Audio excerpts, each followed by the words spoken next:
Hi, welcome to an update to the new functions on VSS2. This is version 2.8.2 and I'll run through some of the things I've added and changed. Well, not changed that much, just modified the odd thing. Right, let's stop this and go to another boring bleep bleep.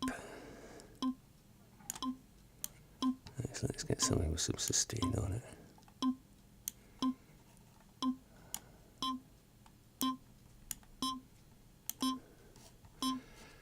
Right.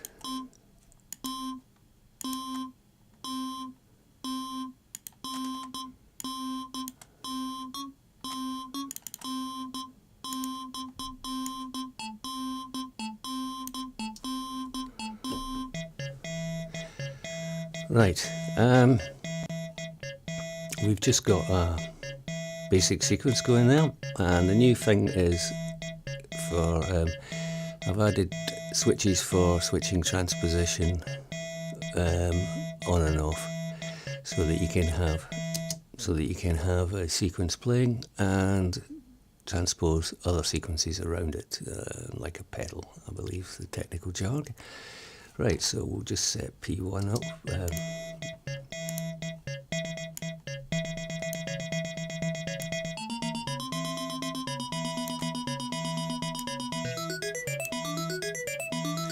Right, so now if we transpose here, both of them are going. So, and you'll see a button there marked transpose, which is off. So now when I do that, only this is transposing.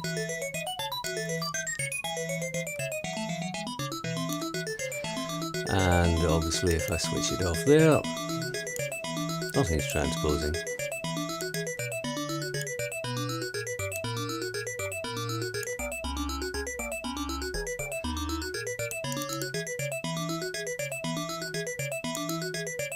Now when it's in that mode, that's switched off, I'm getting some overloads. The keyboard transposition still functions as normal.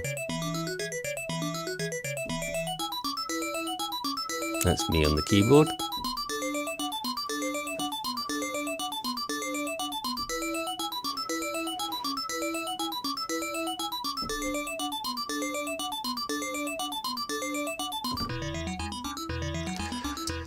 So that's transpose button on the three sequencers. Right, the next new function I've added is some on the randomizers. Right, let's just get rid of that and just have them all on and switch P1 off. Right, so if we look at the randomization, if we go up to plus 24 just to make it, and we click that,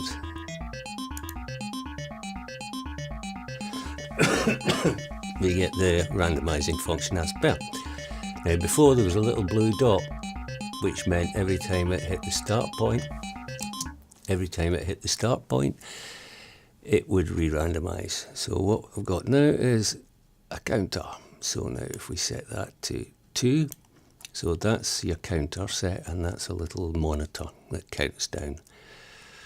And I can just see by that info thing there that it's labelled incorrectly. Anyway, never mind.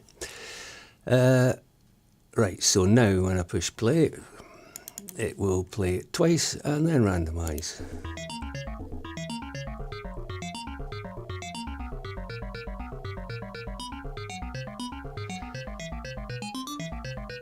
As you can hear, and you can alter that too. And when it re-randomizes, there's a little flash, which is what that tooltip was telling you about.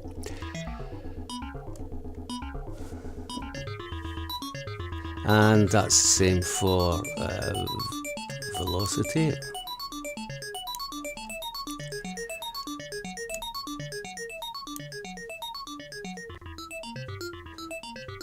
It looks like I'm getting a bit of a spike going on now. Anyway, I think you get the idea of that. And if you are in clock reset mode, i.e. counting how many clock steps before it resets, it counts the clock resets as opposed to the start point. And they're on the, you can set them for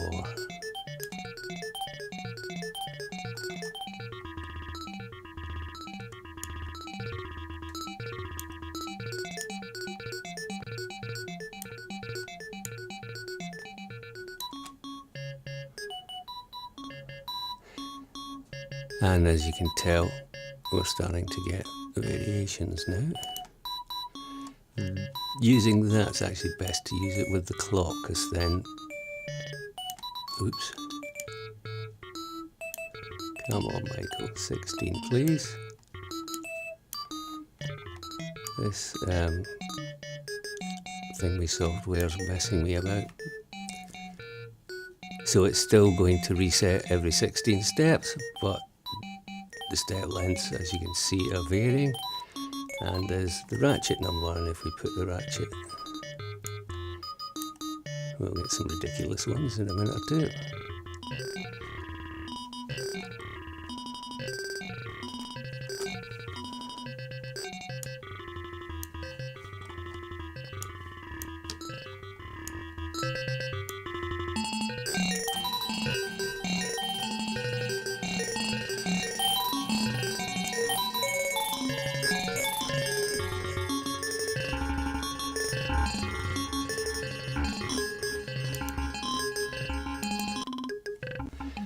Right, and that's the randomize, so there's them, they're up there to do ratchets, step length, pitch, gate, velocity, and all of the 9, hopefully I've done them all correctly, 9 CV channels, sequencers. Right, and that's those. While we're on this page, I'll just explain the MIDI through. I've redone the MIDI through so it behaves a lot better. Last time it used to take a note to make it work properly. So I've ditched it and rewritten it. Mainly because when you're using this as a MIDI effects plugin, of course your notes don't go through and your controllers don't go through. So what was set up is there's a MIDI input channel just for controlling the MIDI through section, and you switch through on and that's the notes going through, and if you switch CC on, that's the controllers going through. I've separated them so that you can still use the keyboard to transpose the sequencer, but you can use controllers to mess about with things still in the through channel as opposed to on the sequencer.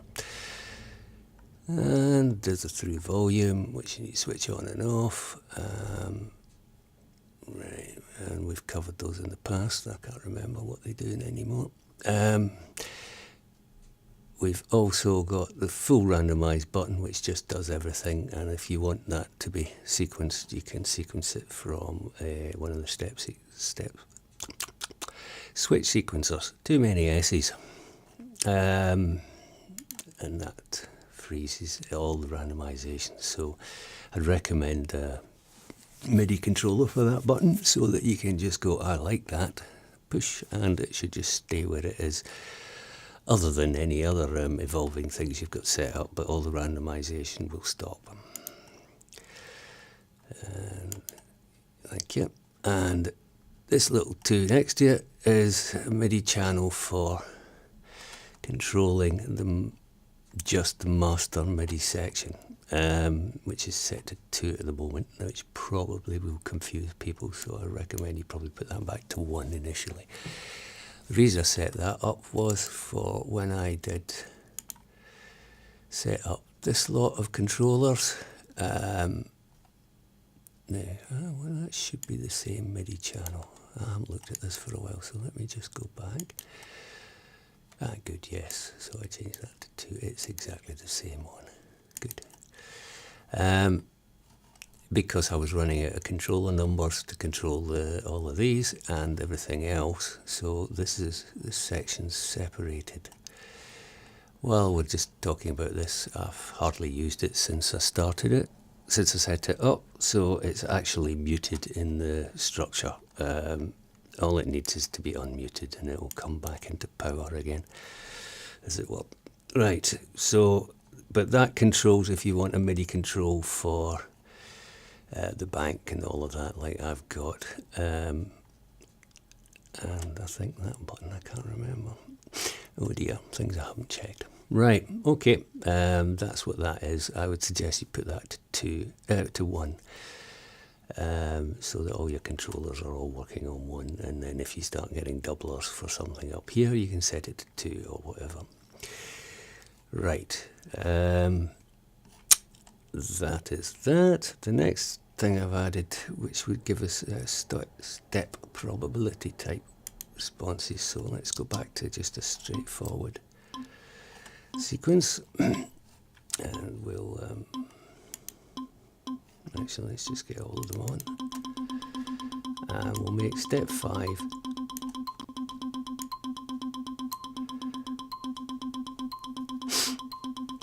a high pitched one. Actually, let's just make everything.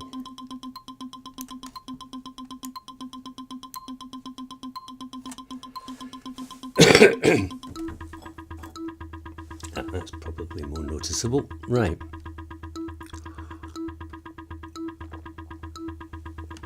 Excuse me while I sup my coffee. So we've got basically the 5th step is 2 octaves up. So if we go to view B, right, I've added a follow button. So first off, let's switch the dub on. And at the moment it's doing no effect because we have the percentage set there. So the way the dub works is if the graph is above the red line, when it gets there, it plays the step. If it's below the red line, it won't play the step, and the green light tells you when something's getting let through, like a gate. Now you can have that red line moving, and we slow it down here. Pardon me. Now, at the moment, it's just randomly chopping things off, on and off. And this is on a 16-step sequence, irrelevant of anything that the main sequencer is set to, if that makes sense.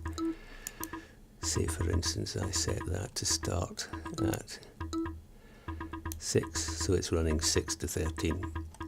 And we go and look at the VB, that's still running 1 to 16. Let me just put that back to how it was.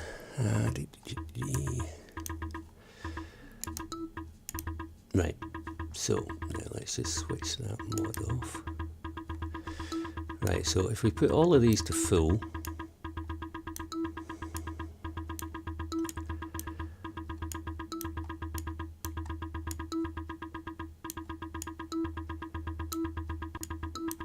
my mouse skills are wonderful, aren't they? And what I would suggest you do is there's memories for these, so you do what I should have done, which is save it. That's now become P0, so if you see this. Right, so P0's that. So now step 5, which is that one. Right, first off, let me switch it to follow. So now it's following exactly what the main sequencer does. So at the moment, every step's above the red line. Sorry, I'm drifting from the mic. Every step's above the red line, so every step's playing. Let's just move the red line up, say to there. Now, if we take step 5 down, whoops, we don't hear it, so it's off. So if we switch the mod on,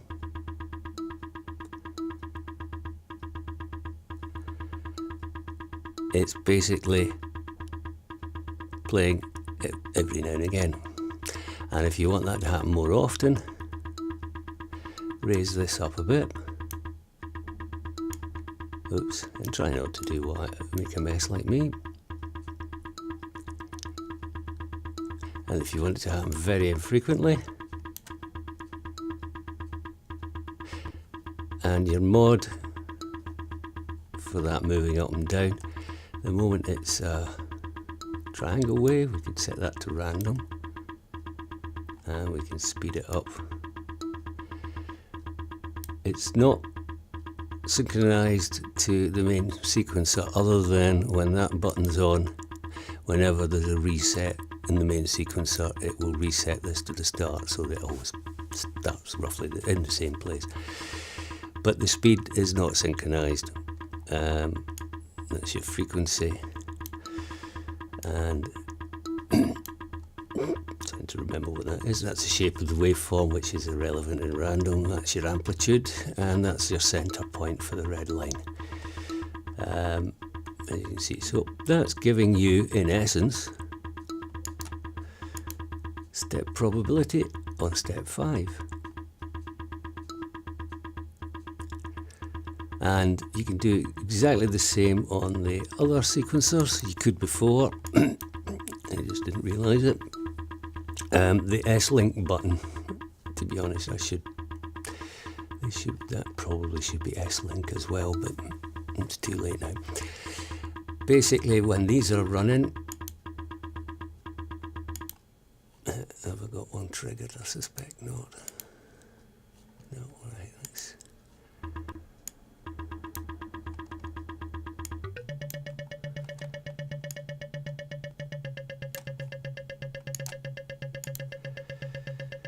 So again, when we switch dub on, it's S-Link is the 1 to 16 again. So if we set it off, then it's following exactly. Oh, it doesn't sound it, does it?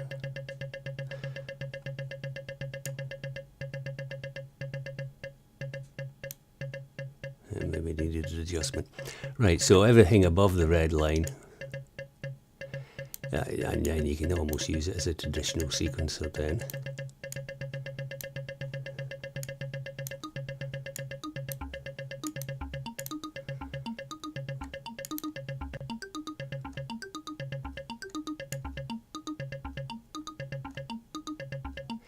But again, if you wanted probability to it all,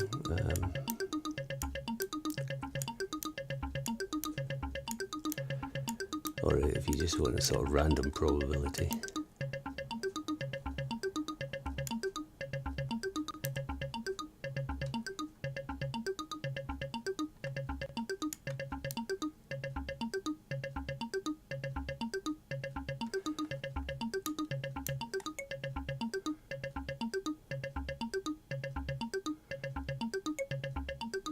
So we're getting that high pitch every now and again. Right. I'm not sure. I think that's everything I've added in. There's been lots of little fixes. There's a few bugs that I've come across over the last quite a few months, which I managed to fix. Some of which I was quite mortified about, especially the for the pitch sequence, the gate was one step out. So, and I've been doing lots of triggers recently with modular, so I wasn't using much gates. That's my excuse. Anyway, that's been fixed. If there is anything you come across that you think's wrong, please let me know. Right, and I think that's that. Okie dokie. Right, bye.